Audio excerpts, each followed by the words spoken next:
E vamos falar mais sobre esse assunto aqui no Agora CNN. Conversamos ao vivo, nesse momento, com a professora do Instituto Mauá e também especialista em Europa pela London School of Economics, a professora Carolina Pavese, que já aparece aqui em tela conosco. Tudo bom, professora? Seja bem-vinda. Bom dia.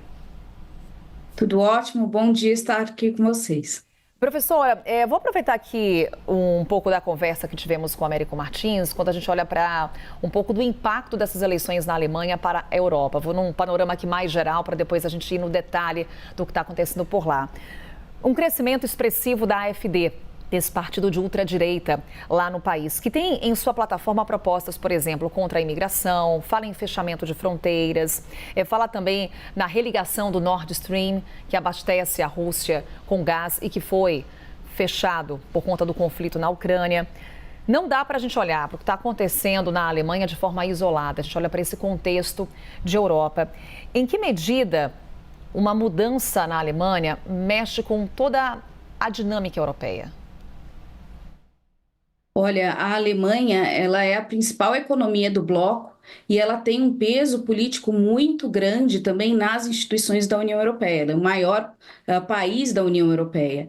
Então, uma mudança no governo interna vai repercutir inevitavelmente na agenda da União Europeia, se tornando uma agenda mais conservadora, freando justamente esse multilateralismo, essa cooperação internacional e esse globalismo que são as bases do processo de integração, minando de certa forma, né? A AfD vem com uma agenda também eurocética, então um pouco contrária ao próprio processo de integração, então isso pode repercutir muito mal no momento onde a gente vê a Europa ainda patinando numa crise e tentando se recompor da perda de um membro importante que foi o Reino Unido e que saiu oficialmente em 2021. Então esse é um ponto. O segundo ponto é que aí nós temos um país também, novamente, muito significativo no bloco, com uma extrema-direita não só avançando, mas se legitimando como um agente, um ator da política dentro da democracia, o que parece uma grande contradição, mas a gente também já vê outros países da Europa isso acontecendo, né? Nós tivemos recentemente as eleições da França, onde houve uma grande mobilização justamente para frear com que o partido de Marine Le Pen, de extrema-direita, chegasse ao poder. Temos em Portugal também, então a extrema-direita ela vem crescendo em partidos populistas como esse e avançando em vários países da Europa, onde se considera o berço da democracia. Carolina, você cita para a gente, então, exemplos da França, exemplos de Portugal. Estamos acompanhando também esse crescimento da ultradireita na Alemanha. Qual que é o potencial desse crescimento? Olha, esse crescimento ele é significativo. Nós temos aí um partido que agora deve chegar como o segundo mais votado. Vamos ver amanhã como isso vai se desenrolar nas urnas, né? Uma intenção de voto. O problema é que quando tem esses partidos muito controversos, no mínimo, há também aquele voto envergonhado. Então, a gente tem eleitores que não necessariamente se pronunciam a favor do partido, mas na hora das urnas acabam votando no partido meio que escondido. Então, pode ser que esses números sejam até maiores, ou que a gente tenha um movimento contrário. Como essas pesquisas têm chocado a própria Alemanha, a gente pode ver uma mobilização dos eleitores para votarem em outros partidos justamente para conter esse avanço. Então vai ser muito interessante acompanhar esse movimento. O AfD foi fundado em 2013 e ele é um partido que ele tem muita presença regional, então ele é muito capilarizado, né? Justamente por ser um partido populista, ele trabalha muito nas bases e ele vem crescendo em eleições regionais, principalmente no leste da Alemanha, que é uma região mais pobre, né, e com menos desenvolvimento, onde essas desigualdades se acentuam e esse partido consegue se potencializar. Então, ele já é um partido forte em várias regiões e vai ser interessante ver como ele vai conseguir ascender agora federalmente com essa grande e expressiva participação.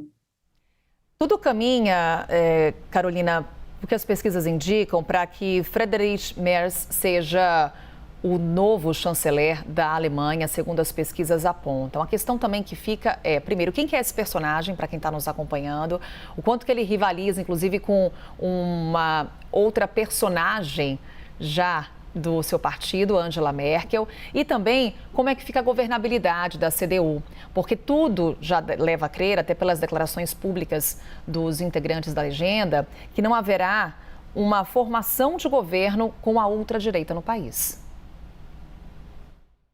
Bom, o Merz, ele vem sucedendo a Angela Merkel no CDU, que é o partido que está liderando as pesquisas, né, e que não estava no governo de Olaf Scholz. Na Alemanha, a gente tem um congresso que trabalha mais ou menos com 133 assentos. Há uma votação também regional que influencia, então, o número final de cadeiras no parlamento. E para se formar um governo, para ter o seu chanceler eleito como, então, né, o líder do partido eleito como chanceler, é necessário se ter a maioria, então mais de 50%. Como a gente fala de um sistema onde há muitos partidos políticos, a gente não consegue, e é difícil para que tenha um partido que domine 50%. Então, por isso a gente tem essa formação de alianças. E essas alianças muitas vezes são precárias. Quando Olaf Scholz ganhou pelo social-democrata, ele formou uma aliança com o Partido Verde, com o Partido Liberal, deixando de fora dessa aliança o CDU, que é o partido de Angela Merkel, um partido muito tradicional na política alemã e um partido de centro, um pouco mais de centro-direita, né? Agora o que a gente deve ver é um retorno, então, do CDU à casa e ao governo, e se confirmar que ele vai ser vitorioso, ele vai precisar formar essas alianças para poder ter um governo. E aí vai ser interessante, como você pontuou, o Merz já descartou uma aliança com a AfD, e é muito improvável que outros partidos se unam à AfD, então a gente deve ver um partido com uma representação importante, mas muito isolado, no caso da AfD, mas ele vai ser interessante ver com quem ele vai costurar essas alianças, né? O Merz foi criticado recentemente por adotar um discurso mais de linha dura no combate à imigração e que se aproxima timidamente dessa agenda da AfD. Então, se espera um governo mais conservador na tradição do que é o CDU e que também abraça essa agenda de imigração. Há quem avalie que esse discurso, inclusive mais conservador, é justamente para atrair esses eleitores que não querem votar mais no Scholz, que não votariam na esquerda nem no Partido Verde, que também é um forte candidato aí a compor esse governo, e que, portanto, opte por uma via conservadora, mas mais light, que é o CDU do Merz. Carolina, só para a gente encerrar, entender o que significa essa mudança, essa possível saída de Olaf Scholz e a entrada do Friedrich Merz como chanceler da Alemanha. O quanto que a plataforma dele atende às demandas da população insatisfeita devido à crise política e econômica do país. Essa crise é estrutural, né? E isso se acentuou quando a gente teve, no mês passado, a divulgação de um crescimento negativo na economia alemã no ano de 2023, a expectativa que 2024 também foi baixo, e agora uma indicação de uma aceleração muito tímida e marginal do crescimento do PIB para 2025. O que a população percebe é também uma desestruturação da industrialização da Alemanha. Várias empresas fecharam as suas plantas, a gente viu a BMW, por exemplo, grandes empregadores da indústria automobilística fechando suas plantas, com um volume muito grande de demissões. Isso é somado a uma crise do custo, principalmente da energia, provocado pela guerra da Rússia com a Ucrânia e as sanções que a Europa adotou para não comprar mais o gás que vem da Rússia. Isso aumentou, fez com que a Alemanha precisasse buscar novas fontes de energia e ocasionou um grande aumento do custo da energia, que afetou a indústria e que afeta o consumidor. Então, há uma insatisfação com o aumento da inflação, com o aumento da energia, com essa falta de perspectiva em termos de geração de emprego, perda de competitividade da Alemanha, e que também se traduz numa política externa, uma crítica à política externa de como Scholz não conduziu bem o desfecho da guerra da Ucrânia. Como essa guerra está ainda muito enrolada, é muito difícil imaginar que a Alemanha consiga sozinha resolver essa questão, principalmente no que tange à energia. E aí esse vai ser o grande desafio do novo governo.